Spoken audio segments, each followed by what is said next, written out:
As the Taliban completed 5 years of its rule over Afghanistan on August 15th, the country faces devastating crises on multiple fronts. The United Nations and the human rights groups are describing what they call the world's worst women's rights crisis, one of the worst human rights crises, and one of the world's worst humanitarian crises. Some 22 million Afghans, or 45% of its total population, require humanitarian assistance, and nearly 12 million children, of whom 3.5 million under the age of 5, are suffering from acute malnutrition. MCR spoke to Mahbouba Seraj, the well known Afghan women and children's rights advocate, to understand the situation firsthand. She spoke from Kabul. Welcome to Mayank Chhaya Reports, Mr. Raj. It's always a great pleasure to have you. Thank you, Mr. Chhaya. It's an absolute pleasure for me too. It's been quite a while since you and I we've talked. Indeed. Speaking of that, we spoke just, I think, about a month before the Taliban rolled into Kabul 5 years ago. And here we are, 5 years hence. So I want to start with something that I read on the Human Rights Watch site. There is an Afghan researcher called Farishta Abbasi. And I'm quoting Abbasi when I say this. This is the exact quote. 5 years after the Taliban takeover, Afghanistan is experiencing the world's worst women's rights crisis, one of the worst human rights crises, and one of the worst humanitarian crises. You are in Kabul. You are right in the heart of this very issue. Give me your perspective of what you think is going on in the last 5 years.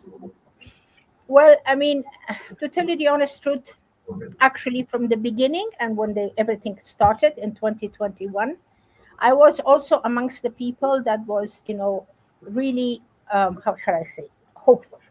Hopeful because not because of the Taliban 102 or 202 or whatever the world is calling it, but because of the way, because of the previous experience and because of the way Afghanistan was going and because of everything, the way it happened and all of that, and hoping that throughout this time there was a certain amount of learning that took place by the Taliban as well. I was hoping that, the situation will not become the way it did finally, especially for the women. That part of the game, I honestly, after their meeting in Doha and after all of the promises they made to the world, the Taliban, I thought we are going to be over that and things are not going to get this bad.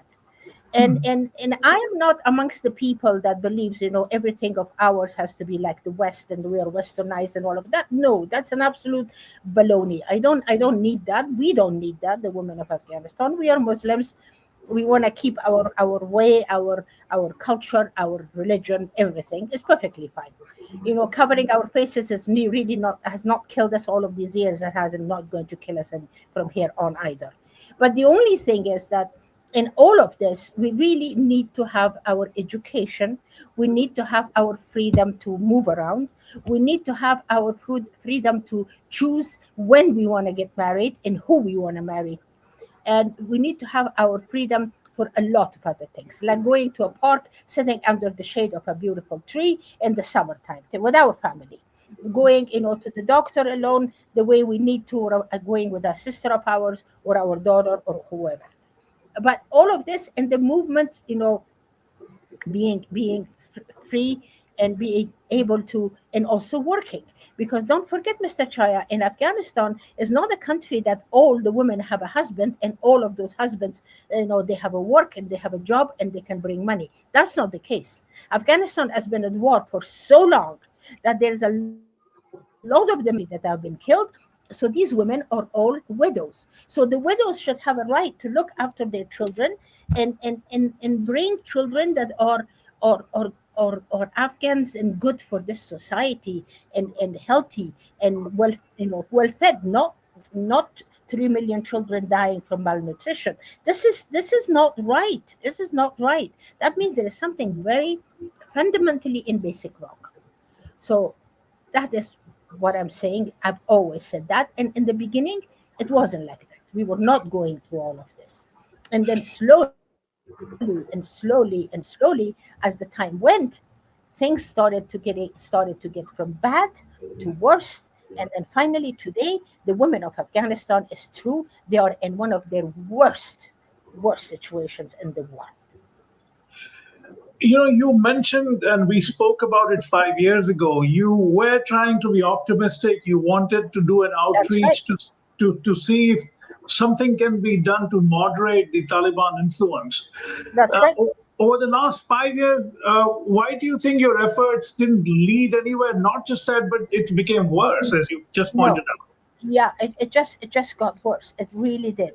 For the life of me, I don't know. Although I do know, because of there is a certain amount of differences between within the Taliban. A group thinks one way, another group thinks another way, and this by itself has created a lot of rift inside the Taliban, which is not outside. The world cannot see it really, but it is going on, and that is affecting their decision, is affecting the way they are looking at things, is affecting the way they are looking at the future of Afghanistan, the way they are looking at the women of Afghanistan and the possibilities. So this is what's actually happening, Right. and because of that, we are paying, actually, really. But in The your women. interactions with the men of Taliban, as it were, Right. Right. do you sense any kind of understanding that keeping half of the country's population languishing on the margins is not good for the country? Do they even recognize that fact? I have no idea what happened. I don't know whose influence this is, honestly, because the way I look at it, and I've talked about it before also. Now Right. I am doing it, but even before I've talked about it. This must be somebody that is such an enemy of the people of Afghanistan for making decisions like this. You don't make decisions like this to a people that you have respect and you love them and you care for them and you want to see them, with a future that is clear, and it is prosperous, and is good for them. These are the things that enemies of people make these decisions. And I'm absolutely, how should I say, I'm completely flabbergasted, as Right. the Americans say it, because I don't know. I really don't know why. How is it like this? Why is it like this? Why it should be like this? I don't know, but it is. That's the saddest part, is that it is. A lot of the people right now, they're considering me, like, there's a lot of after my announcement was announced, and everybody really found out about it, and there's a lot of nasty remarks and comments that are happening from everywhere about me. And of course, they're doing this without really knowing who am I, what I was saying, what I am saying. I have never, when they were talking about apartheid, what I remember, I said Afghanistan is going through something that's a lot worse than apartheid, if there is such a thing. And I do remember saying that.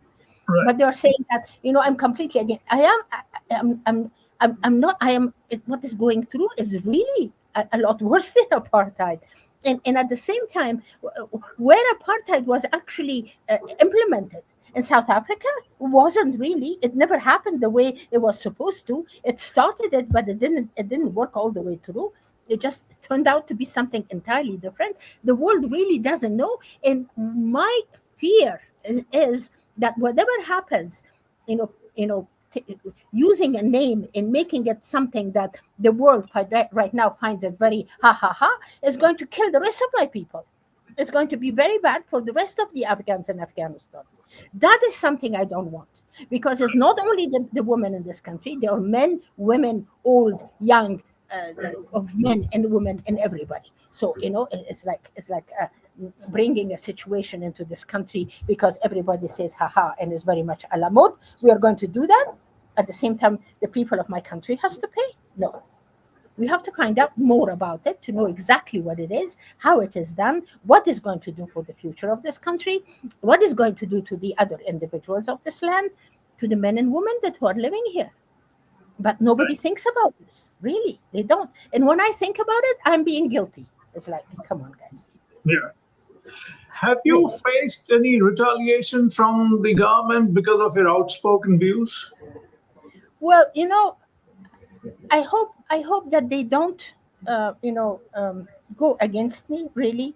and they let me. I worked and I lived and I did everything in this country for all of these years with a lot of love and a lot of respect.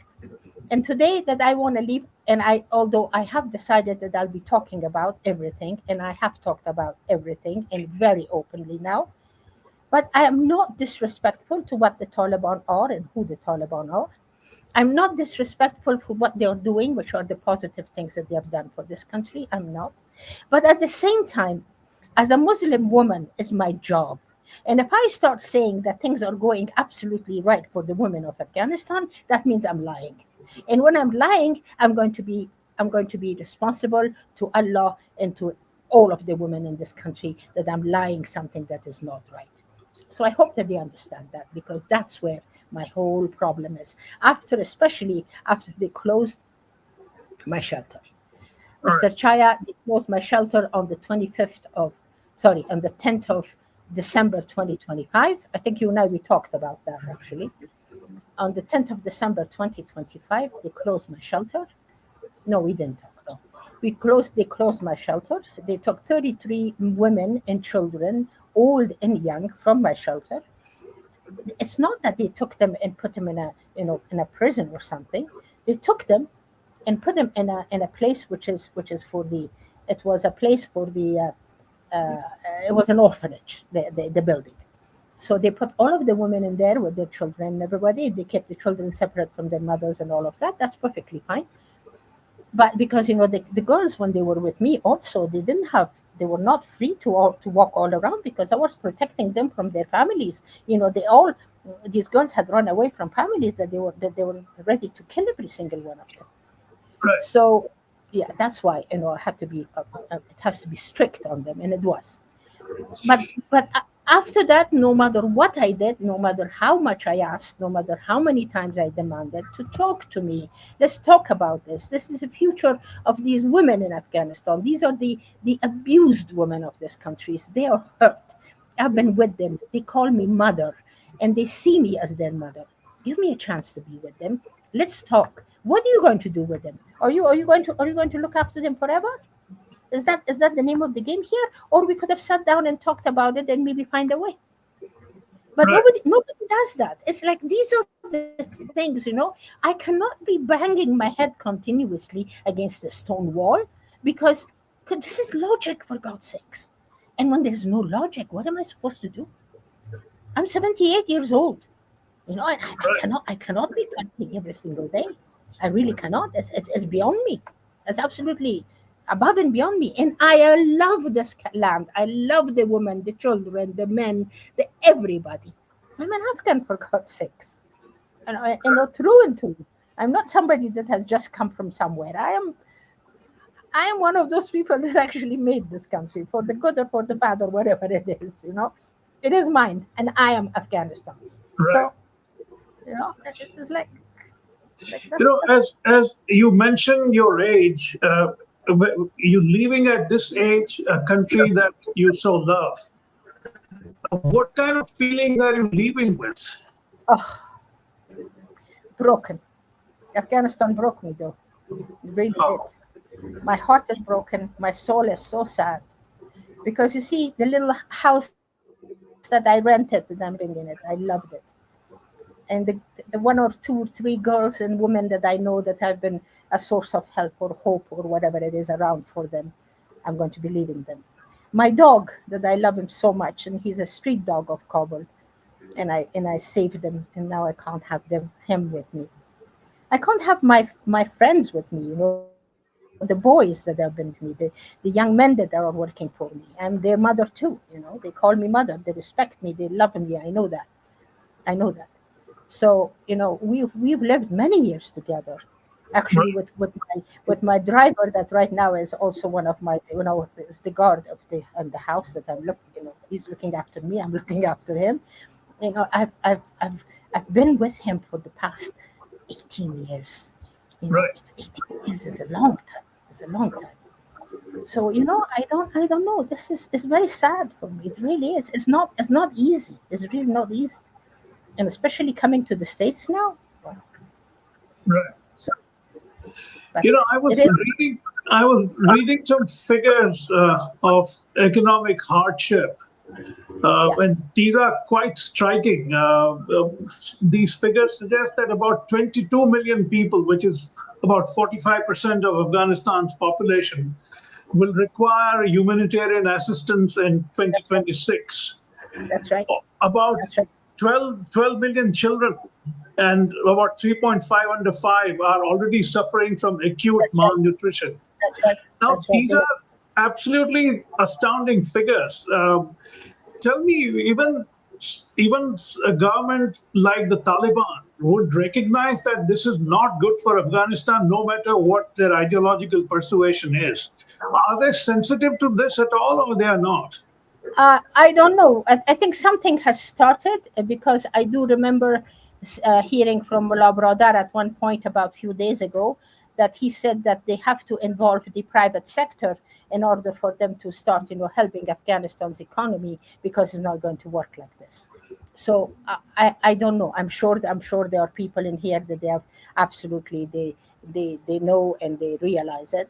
Um, I know a lady that was in the Ministry of Finance and was working with everybody, and she was a fantastic person, and she really gave some amazing, you know, amazing, how shall I say, um, advice to the government regarding economy. And they really loved her, respected her, and they gave a huge party for her departure. And there were men and women, all of Taliban, and some. So then the woman that actually did the work for them, and they really appreciated her. So in other words, that means that they do see all of this. That is actually happening, and they're seeing it. But why it's not put in practice? That's the part that is actually killing all of us, I because see. how much longer are we going to wait for everything to absolutely crash, and then or we can do something about it? I don't know. I don't know. I was watching an interview with Hamid Karzai, who has chosen to remain in Kabul. He's in some Yeah. sort of house arrest. What is your view of a figure like that? Because there are such conflicting views of the man, from complete rejection of him as a human being to, I don't know, reverence. Well, Where do you yeah, stand on him? I know there's a lot of people like that. That's true. I mean, we are in Afghanistan. We are living in a society that there is no. We have a saying that there is no good living man and there is no bad dead man. So we are. That's our culture. That's everybody. May Allah forgive that person, because very nice, very good man, and actually, and in his life he has done all the atrocities in the world. And while he's alive and he's doing something, and he's the worst person. uh, Everybody has their weaknesses, everybody has their strength, everybody is a human being. I don't know why we expect somebody to be 100%. There is no such a thing. But in Karzai, personally, to tell you the honest truth, I did not dislike Karzai at all, always when he was, because one of the things that Karzai has, and I appreciate it, he always has a very nice way of greeting people of Afghanistan in a very nice way. And he shows his concern, and he was greeting them very well. And I mean, everything that he was doing, he did have a very nasty group of people around him, as all of them, but he was not as nasty as Ghani. The the amount of how shall I say, anger and dislike that I have towards that man is too much. Yeah, It's in but my do heart. you think Karzai can still be a figure of any consequence given the Taliban stranglehold? You know, I don't know. He could be. I have a Yeah. I have a feeling it can be. Why not? As you leave Afghanistan, what do you see in its future? Because the Taliban, of course, remains in complete control so far. Do you see any hope at all as you leave? Well, if they continue going like this, unfortunately, I can't see not in the near future. But I am hopeful. I have hope because I'm a Muslim and I should have hope. I cannot give up hope. That's guna. But at the same time, I'm praying for them so that they'll find their way. And and somebody will guide everybody to go the right way for Islam's sake, for Afghanistan's sake, for the women of Afghanistan, and for humanity. Because the way the world is today, Mr. Chaya, is this world has become so mean and nasty, Right. so wrong in many ways that it makes me Absolutely. wonder. No, I agree with you.